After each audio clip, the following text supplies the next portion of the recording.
Okay, this is exercise 1 for our prepositional phrase unit. We're going to circle the prep phrase in each sentence, and we're going to remember the froggy helper. So we're going to remember our sentence, the frog jumped blank the log. And remember, if the word that you think is the preposition fits in this blank and the sentence still makes sense, then you probably have your preposition and you can start finding your prep phrase. So let's look at number 1. Walk around the block several times and you'll feel better. When I look in this sentence, I see around. The frog jumped around the log, so it makes sense. So around is a preposition, and I want to find the whole phrase. So I start with around and I go until I find a noun. Around what? Around the block. This is the prep phrase in number 1. Number 2, the book was written by Mark Twain. I look here and I see by. The frog jumped by the log. So I go until I see a noun. By what? By Mark Twain. Or by who, really? But Mark Twain is the noun. So the whole phrase is by Mark Twain. Number 3, my sister has never gone anywhere without her lucky charm. So I look here. What word best fits in my blank? Without fits in my blank. That's a preposition. So the whole phrase, without what? Without her lucky charm is the whole phrase. Number 4, Wesley walked around the car to pick up the package. Here, I see around again, just like I did in number 1. The frog jumped around the log. So around what? Around the car.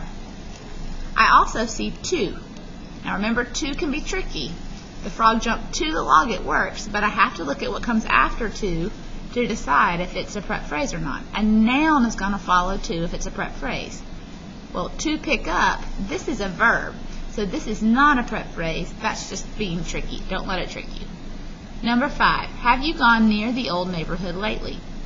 If I look here, I see near. The frog jumped near the log.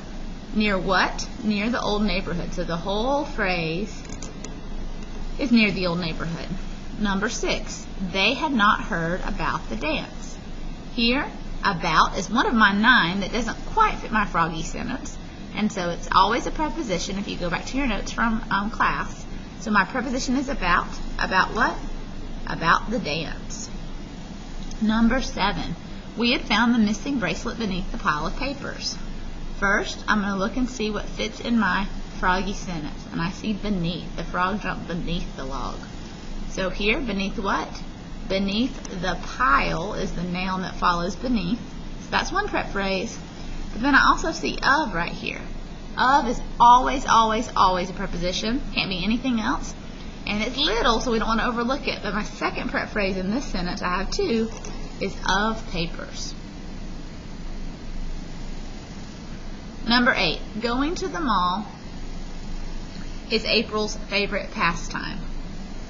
Here, let's see, what do we have? We have to the mall. It's my prep phrase. The frog jumped to the log. And it's followed by a noun, so that too is okay.